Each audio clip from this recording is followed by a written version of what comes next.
Hey, what's going on, people?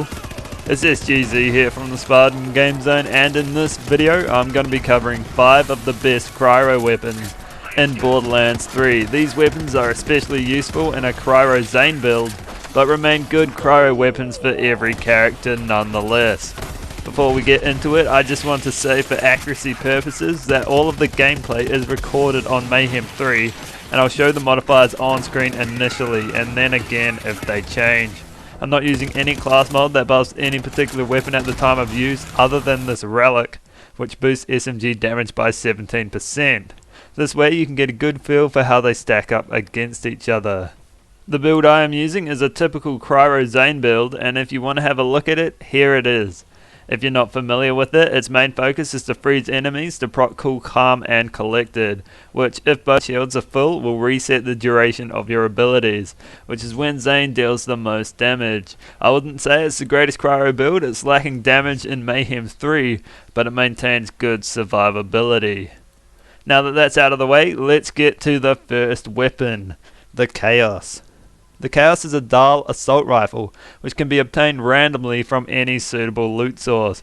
It can come in multiple elemental types and has a good fire rate and cryo efficiency, although this one's mag size could be a little bigger. Because it's a dual gun, it can come in many firing patterns, but the one you're after is fully automatic, as there's a long time between bursts. The special thing about this gun is that on killing an enemy, it creates a large explosion imbued with its element, so when killing an enemy they will explode in a cryo nova, slowing down all enemies caught in the blast. These enemies become easier to freeze and you can chain it quite nicely. Overall it's a good gun, fun to use, and the cryo novas help up its freezing power beyond what is mentioned on the card. Now onto the next weapon, and here we have the Trevor Nader. Like most cryo shotguns, the cryo efficiency is above 200%. Here it is at 267. My Trevor Nader also has the binary prefix, which means it fires double the pellets at 6 instead of 3, and is the best prefix for dealing damage, although it can be quite ammo hungry. The Trevor Nader can freeze an enemy in just a couple of bursts, and if playing a Zane, is a real surefire way to proc Cool, Calm and Collected. Another good thing about it is it's essentially 2 weapons in one, with the other element that you can switch to. Ideally you'd want a cryo incendiary pair for the most damage, but either way you can still freeze enemies and switch to the other element to finish them off. This combination works well, and the Trevor Nader is great if you want to freeze someone quick. Now onto a weapon that you've probably heard of before, the Nighthawken. The Nighthawken is a dual SMG that is guaranteed to be cryo. It has fantastic cryo efficiency at 126%, and it's great across the board in all of its stats. Because of this, and it always being cryo, it is often considered the #1 cryo weapon in the game. It supports multiple firing modes, but the one I prefer is 4-round burst, because there's no delay between them, and you can just spam the trigger as quick as you want.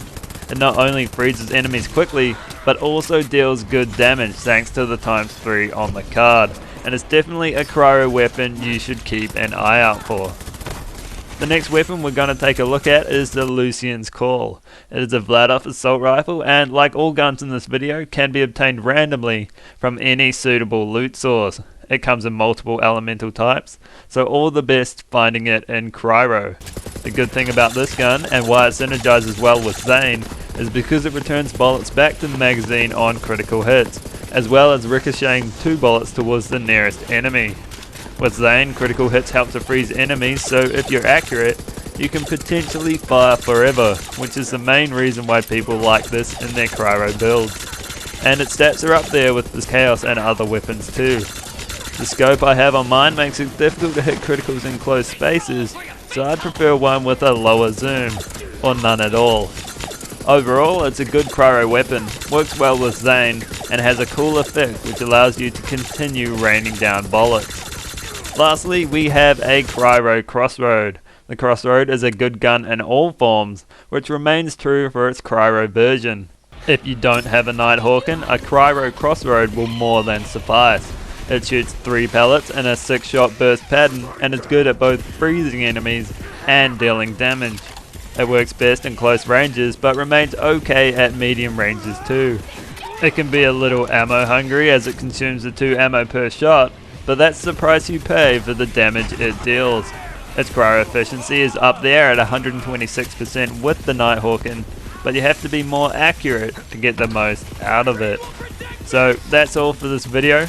Let me know in the comments if there's some other cryo weapons you think I should showcase. I hope you guys enjoyed the video. If you did, consider dropping a like or subscribing, and I'll catch you in the next one.